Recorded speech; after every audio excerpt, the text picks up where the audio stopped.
Welcome back to Schmattz Outdoors, everyone. This is going to be part 2 of my lessons learned. If you missed part 1, that was last week's video. That was more of kind of a general lessons learned on my thoughts on the season.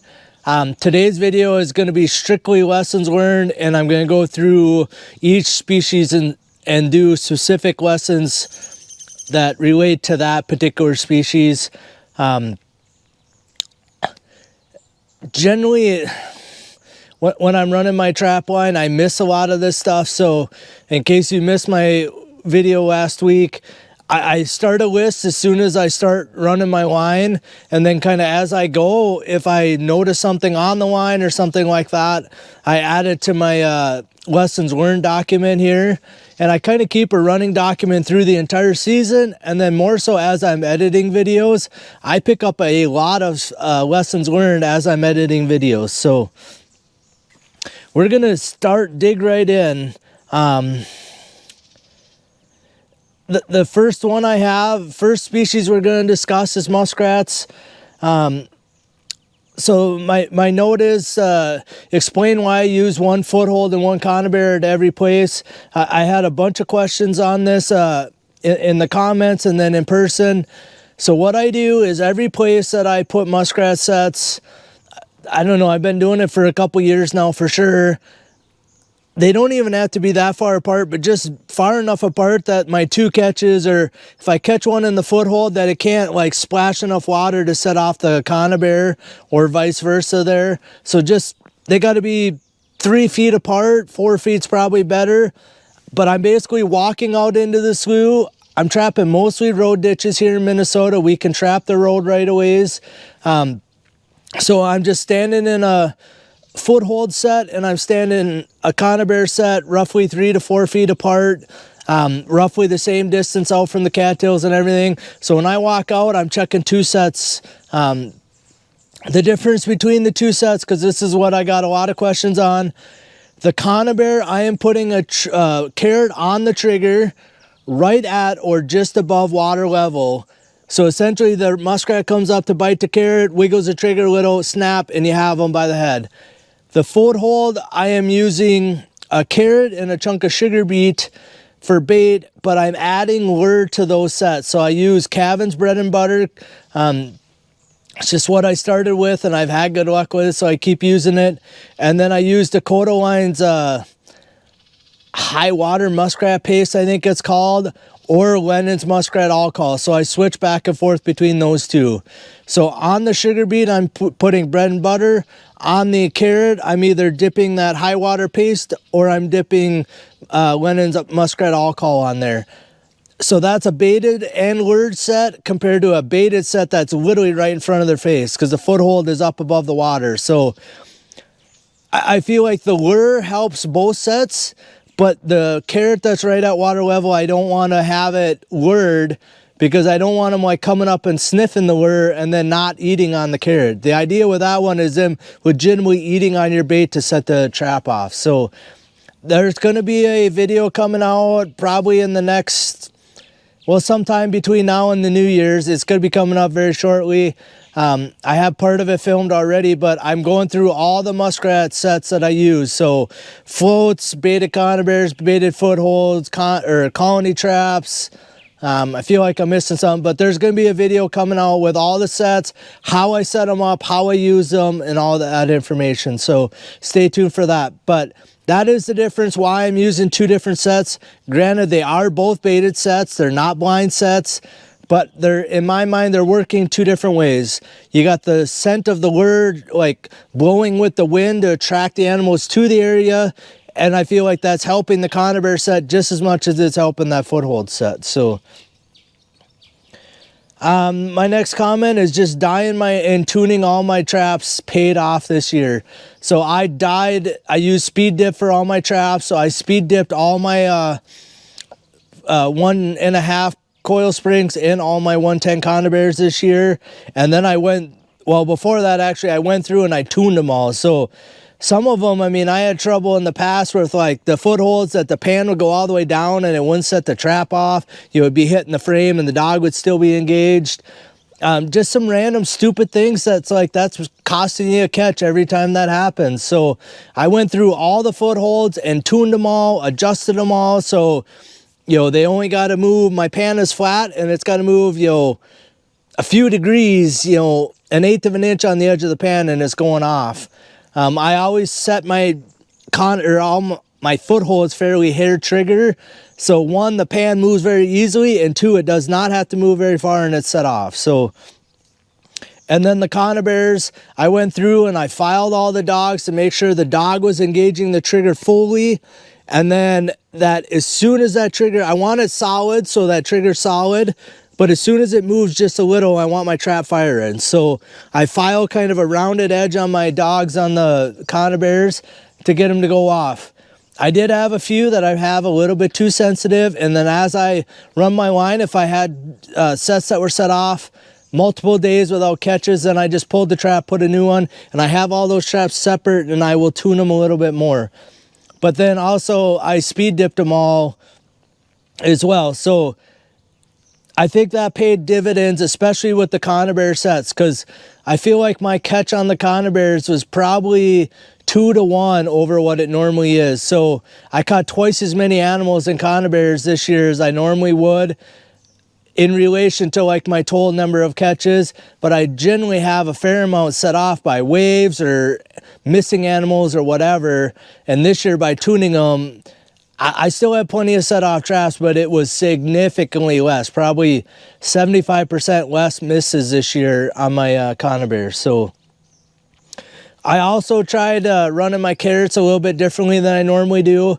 I use 2 different style brackets. I use a Hags bracket to hold them, and on all the traps I had the Hags bracket. Generally, I have my trigger running sideways with the carrot on one trigger on the top trigger, the bottom one's under the water, and then my trap about half submerged. This year, I run my triggers vertically and then have my carrots stabbed on both triggers, because this way, my thought was if they're biting closer to the jaw that the dog is attached to, they got to move that quite a bit further to get your trap to go off. But if you set it like this, they pull that a little bit either way or bump it and it goes off. So, and I think doing those 2 things helped me quite a bit with my catch rate. All right, the next thing I have is just it's my floats. I'm gonna again do a complete separate video. I'm gonna do it in the Muskrat video. I'm gonna show you what my floats are, but I'm going to do a complete video on my floats, my thought on the catches, the whole works. But I had a lot of people tell me that floats don't work in the fall. I think if you watch my Out on the Line videos, I think I proved that wrong. Again, we're going to go over that quite a bit more in a separate video, but my lesson there is they definitely work in the fall. The main lesson that I have written down here is I need to figure out how to attach my traps differently to my float. And I will go over that a little bit in my float video, but right now I have them grabbed onto the end, centered right in the very middle of the end. I'm actually going to unscrew the side panel and then put my bracket in and then screw the side panel back on. So the Hags bracket on the end of my traps actually isn't even going to be attached to my float. It's just going to be pinched between the bottom board of my float and the side board, sandwiching it in there. So another lessons I learned with the floats is just to put a little seaweed in the middle of them. That seemed to increase my catch rate quite a bit on them. Just putting a little bit of fresh seaweed, whatever was floating in the water up along the shoreline, just putting a little bit of that in the middle seemed to help my catch rate. I sort of noticed that the first day, and I added it to a few of them, and then after that I added to all of them. Well, then I was making catches pretty regular and doubles quite a bit on my floats. So just putting a little bit. I didn't want a huge glob because I didn't want to sink my float, but even just putting, you know, a small handful of seaweed on there seemed to help. So, all right, on my floats in general, again, there's a few lessons here. My other video is going to be a little more on my thoughts on how they worked, catch rates, all that stuff. So another lesson I learned with the float is I had several dozen brand new Duke 1.5s that I hadn't been using. They were literally still in the boxes. And I thought, well, I made a dozen floats, so 2 dozen traps, trap on each end, and I use those brand new traps. I am actually going to swap those out with some different traps.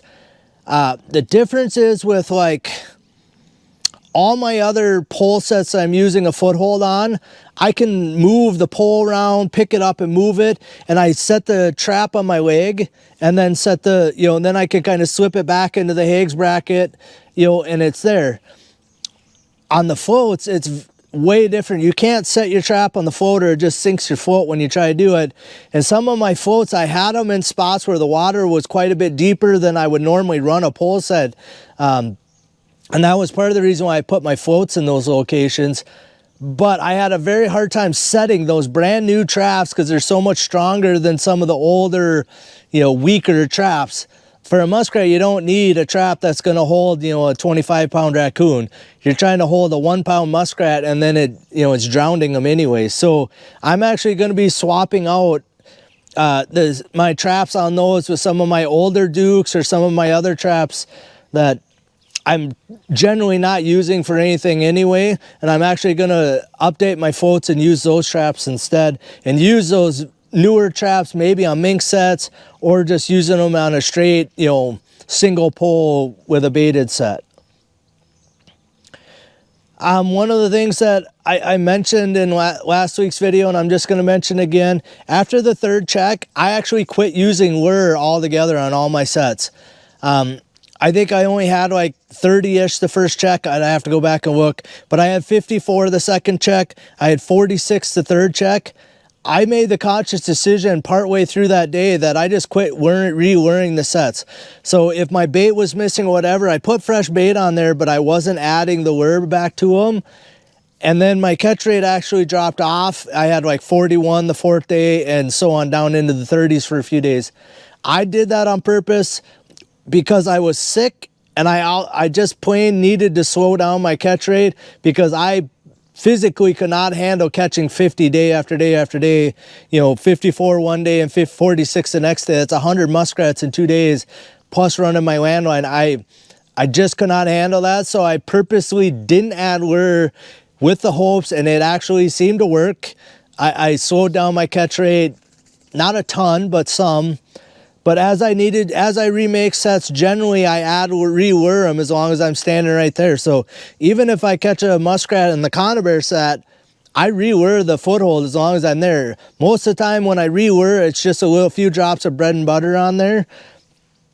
Cavin's bread and butter is the lure I'm talking about. So I'll just drip a few drops of that on top of there just to give it a little fresh smell. But I actually quit doing that after the third check in hopes to slow down my catch rate a little bit because I just could not handle the amount of animals I was catching. So with that, normally I should have been adding traps to stops.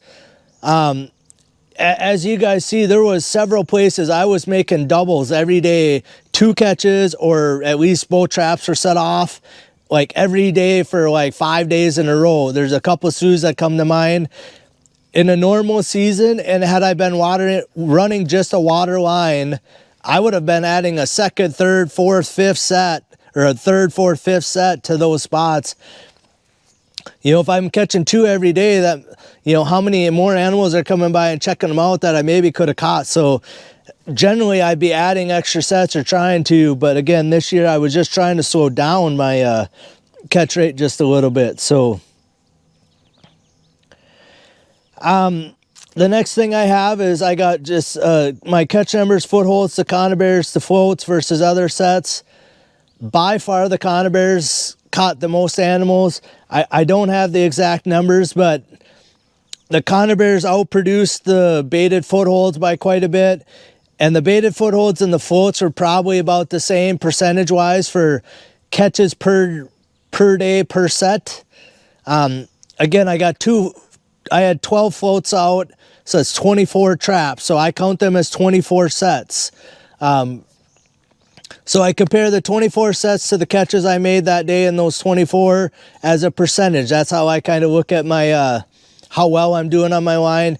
The footholds had about, my baited footholds had about the same catch rate as that. And the conibears had just a little bit of higher, probably maybe 5 or 10% higher catch rate than all the other rest of the sets.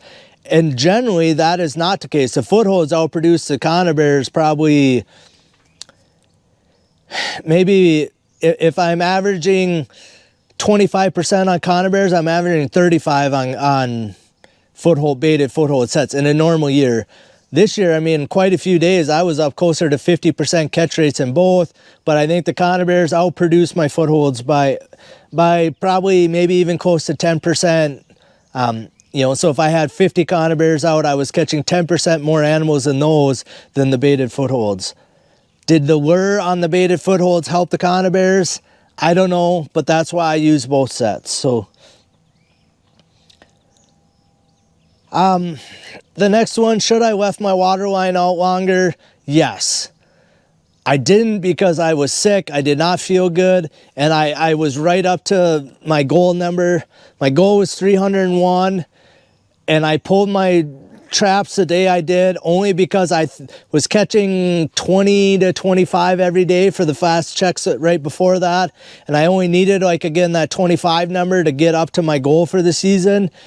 The day I pulled my line happened to be one of the slowest day I had on the whole line all season. But again, I already had caught damn near 300 muskrats out of those sets anyway, so your catch rate is going to slow down.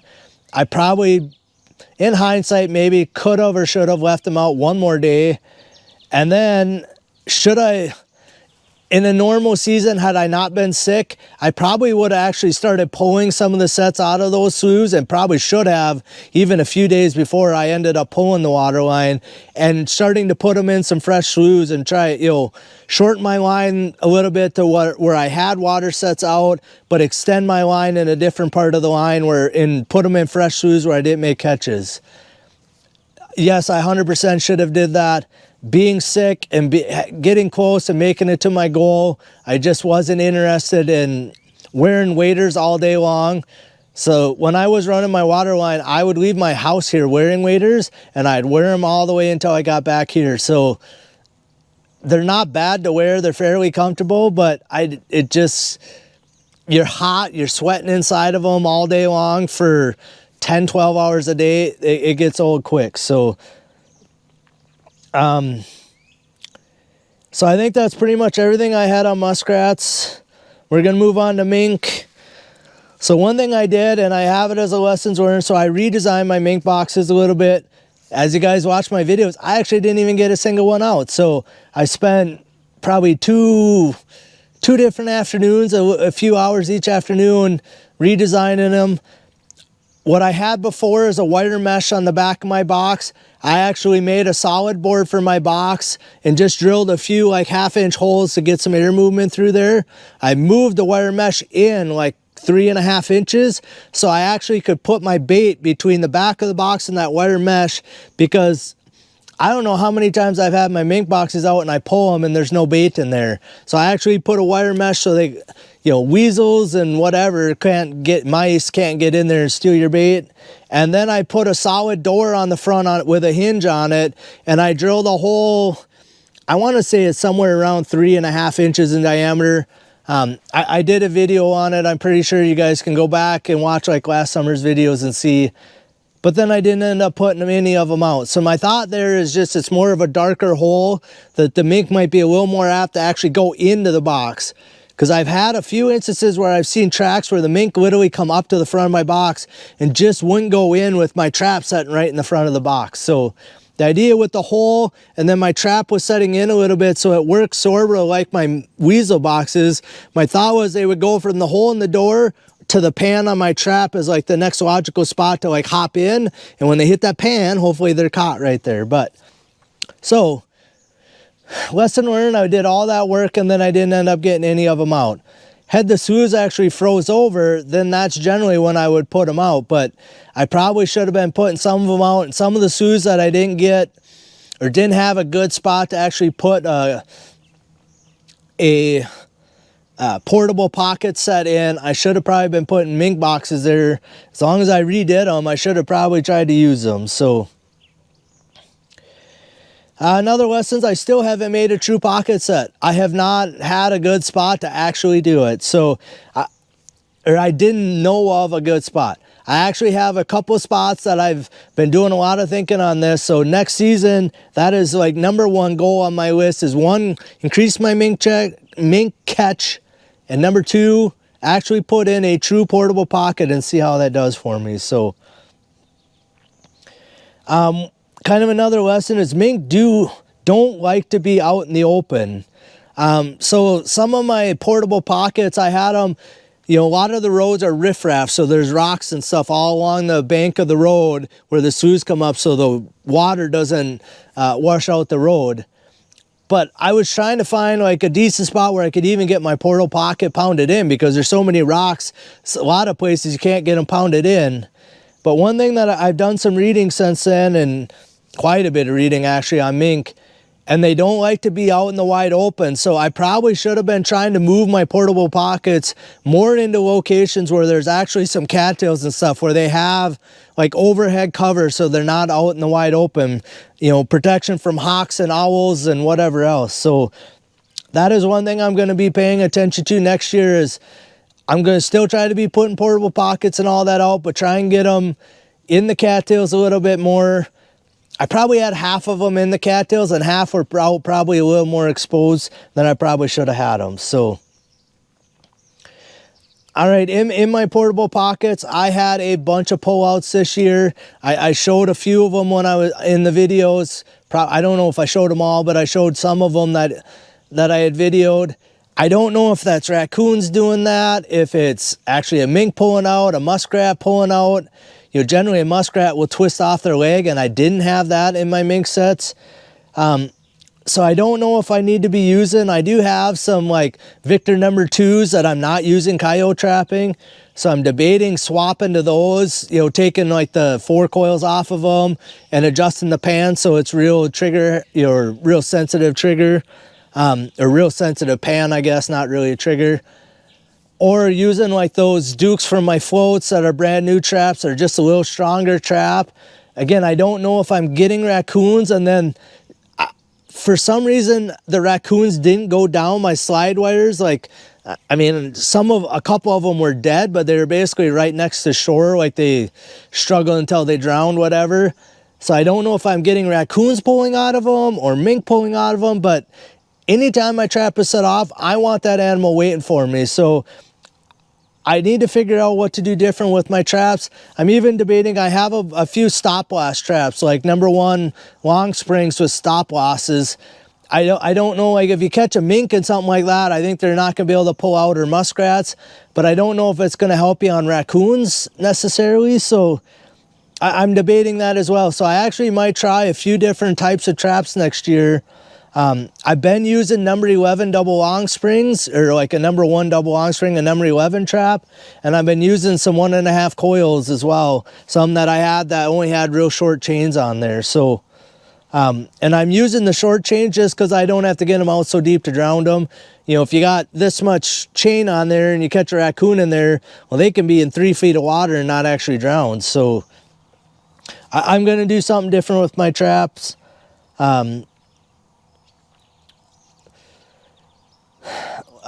Next comment I have is I'm going to try next year. We talked about the muskrat or mink boxes. I'm going to try and put portable pockets in sloughs, and then also maybe try to put a mink box in the same sloughs. Obviously not right next to each other, but you know, when you got a riffraff bank, put a portable pocket on one end of the slough and put a mink box on the other end of the slough, or something like that, and just kind of get me as many different options out there as I possibly can get, and maybe try some different baits between the two. Maybe have beaver meat or muskrat meat in the mink box, and then use a fish or something like that in the portable pocket. Do something different, but try to get both of them out just to, again, I want to try and catch mink. I just can't get them figured out. The one I did catch this year, I caught in a trail set for an otter or a beaver, and I incidentally caught the one mink I caught last season, which is very annoying to me. So I've been doing a bunch of reading again and a bunch of studying, watching some videos. We're going to try and pick up on my mink catch. So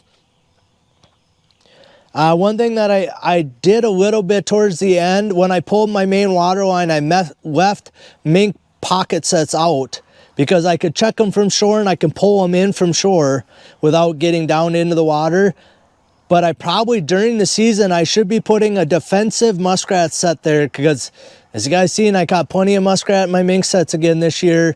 So I'm thinking like part way down my drown or just right out in front of my mink pocket sets, just get them out of the way so whatever, if I catch something in there in the pocket set, it can go by on the drowning wire, but put a defensive muskrat set, so a pole set there, whether it's a conibear with a carrot on the trigger or a baited foothold or both, but try and do a little defense with my mink sets to keep the muskrats out, because I did have a couple muskrats ate that were in my mink sets. Well, had I caught that muskrat in a muskrat set, could I have actually caught the mink there? So we're going to be probably doing that more, and maybe it might, on every portable pocket set with a drowning cable, try to put a defensive muskrat set right there to try and cut them off so the muskrats aren't plugging up my mink sets. And then on my portable pockets, I just need to check my bait a little more often. So when I actually pulled my water line and did pull a few of the mink sets, there was a few of them that actually, something that actually got my chunk of carp or my chunk of beaver out of my portable pocket. You know, it's a pipe, it's only 1.25 inch OD, so it's like an inch ID. But I don't know if it was a weasel getting in there or if a muskrat was getting in there or a mink getting in there. But somehow something was getting my bait out of my portable pockets. Maybe even a raccoon, I guess. You know, maybe could get their hand, a small raccoon, get their hand in there and steal your bait. So I need to be more vigilant on checking my bait. So, all right, that's all I really have for mink, other than I want to catch more mink. I just got to figure out how to do it. I'm pretty confident there's mink in my area. I just can't catch the stinking thing. So, all right, coyotes, first thing, adding sets after catches. I talk about this every year and I don't do a good job of it. I have two spots. So early on in my line, I had a abandoned barn that they had peeled half of the boards off of the side of it. And then I had some sets on the west fence line by a couple cottonwood trees. I caught the coyote that didn't have no fur on there. But on the east fence line, I ended up catching a raccoon first. I had a raccoon pull out. And then I think I caught, 4 coyotes and a raccoon or something again after that. But I literally had one set out there. Every year it's just kind of surprising me which locations do all of a sudden just miraculously make catches. Because like last year, I don't even know if I made a catch in that set. Or, you know, the previous season. But then to go 4 coyotes and a couple raccoons and a pull out and whatever, after maybe the second or third catch, I should be putting a new clean set there as well.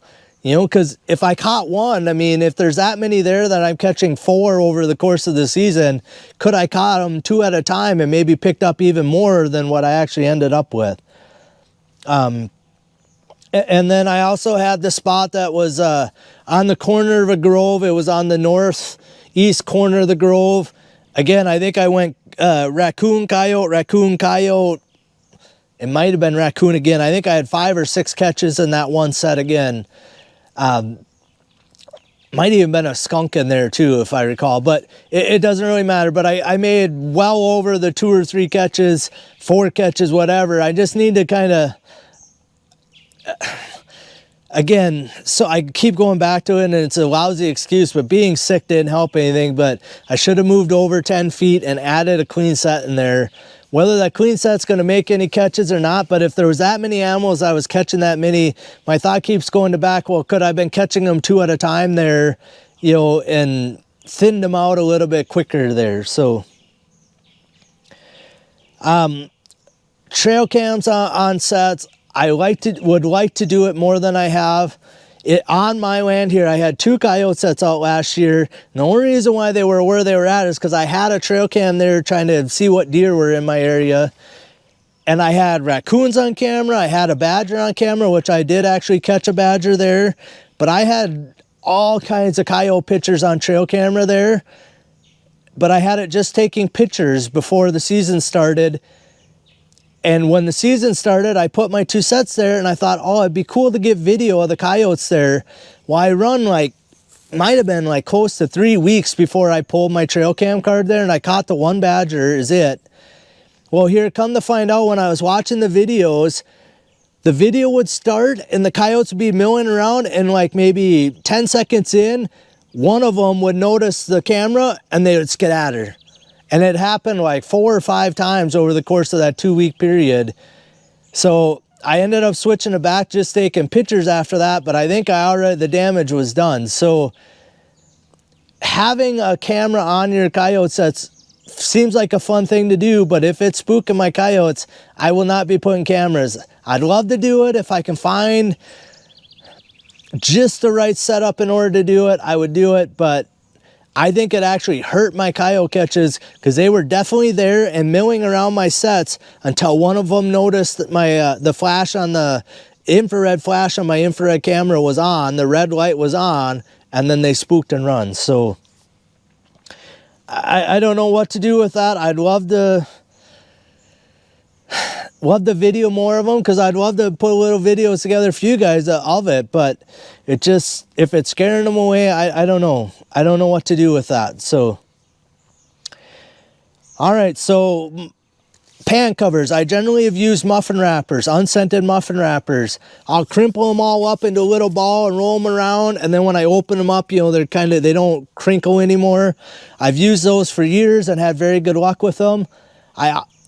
I read an article, it might have been in the Fur Fishing Game like 2 summers ago, about a guy using like a square of paper towel. So now you got all like the little small width paper towels, and he mentioned cutting them in half.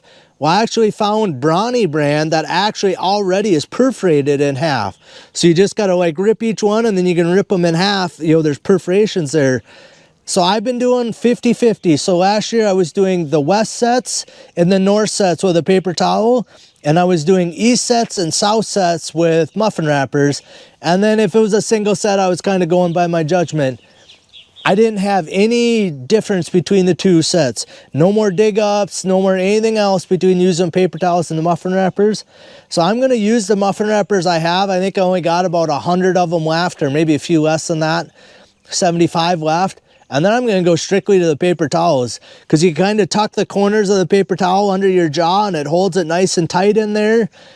Even when they get wet, they still, you know, they're heavy duty enough, they still kind of hold there. You know, it's not like they're deteriorating and letting the dirt fall under the pan or anything. I didn't have any trouble with that. So we're actually going to be switching all over to straight paper towels. The only thing that I liked about the muffin wrappers over the paper towels is if my trap is set off by a non-target animal, so a deer steps in them or whatever, you know, if my trap is set off without a catch in there, a lot of times the muffin wrappers, again, they're like wax coated so they stay intact. They would be like in the grass, blown up against the edge of the grass or something like that. And not once in a while, quite often I could see that there and then realize, oh, my trap set off, and I drive out there. I do not get that with the paper towels. So the paper towel like almost generally sticks to the pan of my trap. So if the dirt, the moisture in the dirt or anything else, it almost like sticks it to the pan. So I miss a little bit about that. So all right, my next lesson is a big lesson for me, and I talked about it in the last week's video. So I actually lost the MB550 because the J hook opened up. And then I also had one run over that was a total loss. So I actually lost 2 MB550s essentially this year. You know, that's a $40+ hit just for the 2 traps, plus all the catches they could have made, and the one probably that I had already that took the trap. So that's a big loss for me, and that one hurts a little right here. I know we just talked very quickly, and I talked about it last week as well, but either one of those situations should have never happened. So we're definitely going to be checking all the J hooks again on all my traps. At this point, I will not be welding my J hooks, but at some point I may get to the point where I actually do that. So part of the reason why I don't, if I welded any of them, and be welding the stock J hooks that are on the MB trap when you get them. I add a JC Connor shock spring into there, basically just attach it to the swivel that comes on the stock trap and add another swivel. Well, I have them, I bend them up when I'm, pounding my trap. I always kind of hit that shock spring down into the dirt under my trap because I bury it under the trap. Well, I actually have bent some of the bars in the shock springs, so I got to be able to get them apart in order to, and I don't want to have to be cutting welds in order to get them off of there. So if I tacked any of the J hooks, it'd be just basically the 2 stock J hooks that come with, or whatever there is. It'd be one to the D-ring, one to the other side of the swivel, and one to the swivel on the end of the chain on the stock chain. Those would be the only ones I'd weld, but at this point I'm not going to do that. I'm just going to go through when I'm cleaning them and tuning them. I just need to make sure I'm squeezing all the J hooks. And I may even just go through and squeeze every one on whether they look like they need it or not. So I am limited. I made a point to note. So I am limited how many I can get out and check one day because of the times it takes to remake a set, whether it has a catch in it or not. So if it has a catch, I need to dispatch that, which takes a little time. But if it doesn't have a catch, it doesn't really take that much less, but it still takes you a bunch of time to remake them. So I'd love to get 400 coyote sets out, but I got to check them every day in Minnesota, and maintaining 4 of them, I can't do that within one, every day. So it sort of limits, and then the more other sets I'm running kind of means the less coyote traps I can get out. So I mentioned in my other video, I'll just touch on it, just make sure they're out of the way so vehicles and tractors aren't going to run them over. It still may happen randomly. I've had a few run over the years. I had the one that got run over this year was in a bad spot. It just plain was in a bad spot. I should have had it 20 more yards up that little road closer to those trees, so the tractors wouldn't run over, and there'd have been that much less chance that a truck would have run it over. So that's on me. So the last kind of lesson I learned, and I don't even know if it's really a lesson I learned this year, but just clipping my cable stakes. I did not pull a single coyote cable stake this year. I pulled them as much as I could, and I cut them off and left the plates there. I figured I got like 60 cents into each one. My back, not pulling every one of them with a bar and taking the time to do all that saved me hours of time and hours of chiropractor appointments and not pulling them. So just cutting the cable and walking away. All right, so we're going to move on to fox. The only thing I had with fox is I just need to be careful with my skinning machine. So I built a couple years ago. I haven't done a video on it because I'm still kind of fine-tuning my system with it. So I built a skinning machine with a 4-wheeler winch on the top of it. I've been playing around with how I'm pinching my fur. I actually skin everything opposite of every other one. I am holding the animal to the ground and pulling my fur up because all the blood is running down on the actual carcass and not on my pelt. So I've run into some issues with trying to figure that system out.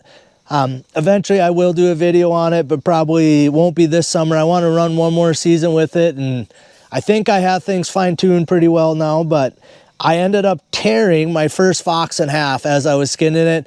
So sometimes all it takes is just because I'm pulling on the pelt, using a skinning machine in general. So I don't know if I put an extra little nick in it when I was doing the opening cuts, or if it had bite holes in there. But just I need to be a little more cognizant on fox. Coyotes as well have real thin hide. Fox is thinner than the coyotes are. So I just need to be careful when I'm pulling, especially once it gets up to the front legs, like how much pressure you really want to pull on it. And I probably should be doing a little more cutting around the front legs to get it pulled over the legs than what I had done, but essentially tore it right in half. So ended up ruining the first fox that I caught. So we'll move on to badgers. So people keep asking me how to catch badgers. I don't know. I catch all my badgers as incidentals. I have purposely caught one badger over the years on purpose. I was actually running my line and just kind of out in a random spot, driving down a gravel road in between sets, and I literally seen dirt come flying out of a hole right as I drove by, and I stopped and the badger was right there, and I ended up just putting a 220 over the hole because I didn't really know what else to do with him. He was almost on the edge of the gravel road, so I didn't really want to put a foothold and have him alive right there. So I thought, well, we'll put a conibear over there. And sure enough, the next day I come back and I had him caught right by the head. He had kind of flopped out of the hole and was down in the ditch a little bit because I staked my trap down in the ditch hoping he would like get off the road. That's the only time I purposely caught one, and I've seen that once in 12 years. So I don't know. To me, you make the best coyote set you want, and you gotta, in my area, I got just as good a chance of catching a badger. So all right, we're gonna move on to beavers. I tried fiberglass drowning rods this year. I am very mixed on them. I don't know if I was using them correctly or what was really going wrong, but a few of the catches I made, a couple of the catches I made, the actual, I mean, I had the 65-pound beaver was basically setting up on shore. I figured out that I maybe should be double staking the top end of it. So staking the very end and then going down a little bit, and even just putting a loop of cable on there and staking it again. And what that does is it keeps your rod from being able to swing up to the bank. So even if they pull the end of it, they're still out in the middle of the water with the weight and all the weight of the trap and all that out there. So I don't know, again, if I'm using 10 footers, so I don't know if I should have cut them off to 8 footers so they'd be a little stiffer. And then I'm also like putting them in and then like bending them down and then staking it. So I don't know if that's like putting pre-stress, like trying to help pull it out. So if I should push them in more straight and then just stake them, I don't know. So we're gonna be trying a few different things there. I also had misses both in 330s and my number 5s this year, and I actually think both of those, some of what may have contributed to that in what I've figured out is I think because I dyed all my water traps this year. So I did catch myself in the 330, and I think that was directly related to dyeing them and then not cleaning out the dog and the jaw of the trap. So I think it was, speed dip is slippery when it gets wet, so I think it literally was just slipping off. But I had some misses on my footholds, and all of them were on drowning rods that I had misses.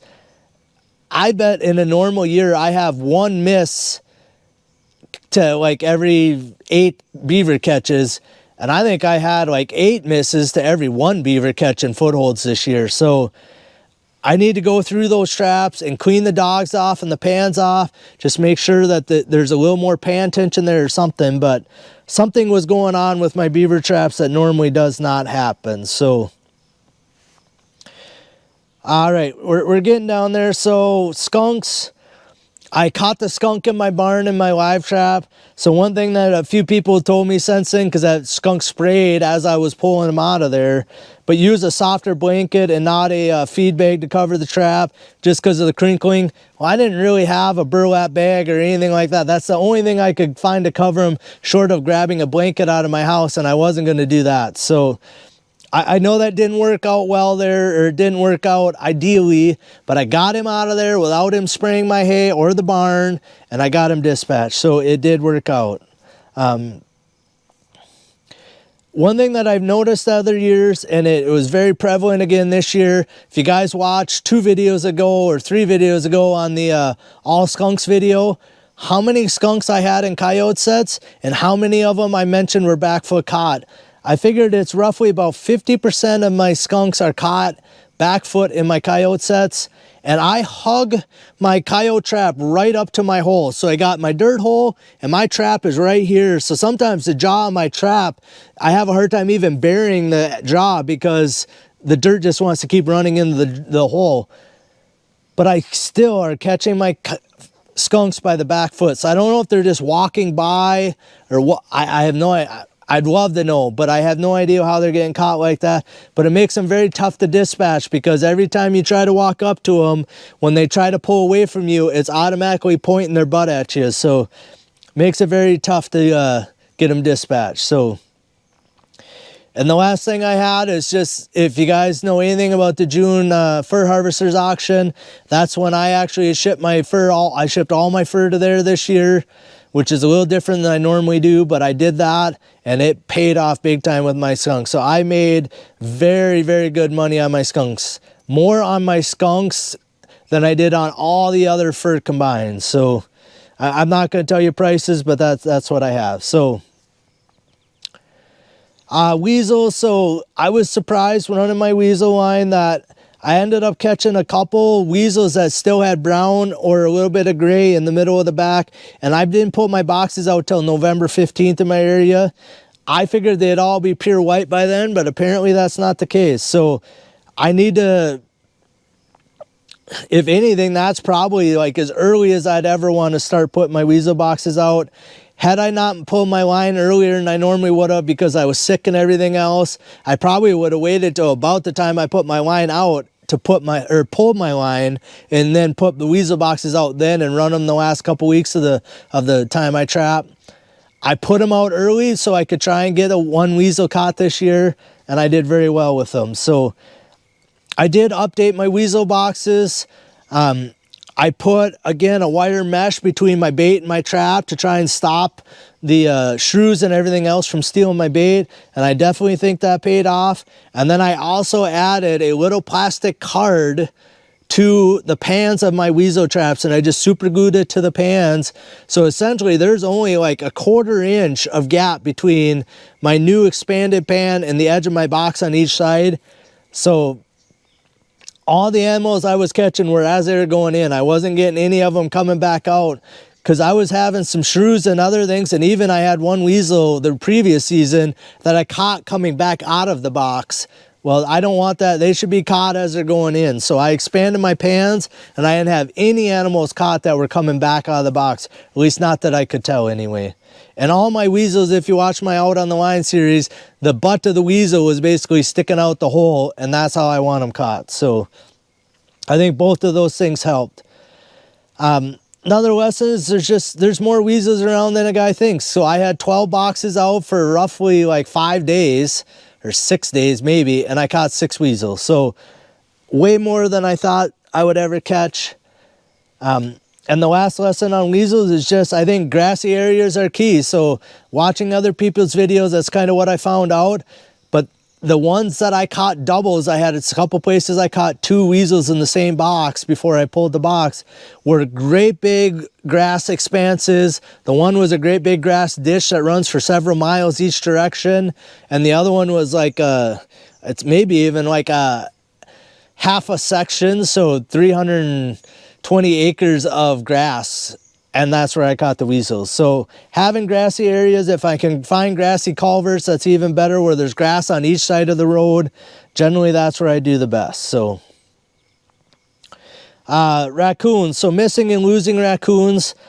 So I had 5 or 6 in coyote sets that I lost. I may have had up to 4 or 5 in mink sets that I lost, and I lost 1 in a dog proof this year for sure. So I had anywhere from a half a dozen up to a full dozen raccoons I missed or had caught, and they pulled out of my traps.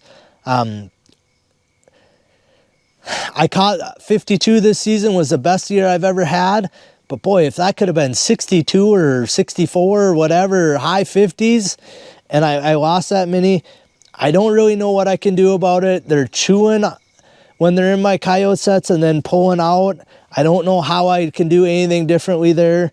Using offset traps, I think they're still going to chew and they're still going to pull out just that much easier. So I also found out that Z-caps will not keep the rats out of your dog proofs, because they were still popping the Z-caps out of my dog proofs and I was still catching the rats. I think it definitely slowed them down. Next year, I'm going to, in that one farm place I caught all the skunks in, I will be putting my Z-caps on first day I set the traps. And hopefully that will curtail them, because if they mess with it a little bit and don't get the feed out of there, maybe they'll leave it alone. If they get the golf ball knocked off and they know there's food there, they're going to keep coming back day after day and monkeying with it, is my theory. So next thing, does catching 52 muskrats and the misses, or 52 raccoons and the misses I had this year, does that mean I'm going to catch that many less this next year or this upcoming fall? Time will tell. I'd be surprised if my catch rate isn't back down again this year. So, and then the last thing was just, and I mentioned a little bit ago, was it actually raccoons pulling out of my mink sets? And I don't know. So my thought is to try and maybe use a little bit bigger trap. That's what I use in like those Victor #2 square jaws. May actually help with that. I don't know, but that's kind of question more in the lesson. So that's all the species specific stuff I have for you guys. I apologize if the video is getting a little dark here at the end. I'm running out of daylight, and it clouded up a little bit actually as I was talking here too. So if you guys have any questions about any lessons between last week's videos, this week's video, anything else like trends you noticed on my line or even noticed on your line that I didn't hit on that, you know, is something maybe to pay attention to next season, I'd love to hear it, because again, as I'm running my line, it's hard to pick up on things. And I actually, like, probably 80% of this stuff I pick up when I'm editing more so than I pick up when I'm running the line, just because I'm taking the time and watching my clips or whatever, and then these things kind of hit me. So if you guys notice things, I'd love to hear what you guys notice, again, on my line or your line, vice versa. Otherwise, I appreciate you guys watching Schmattz Outdoors. We'll see you guys on the next one.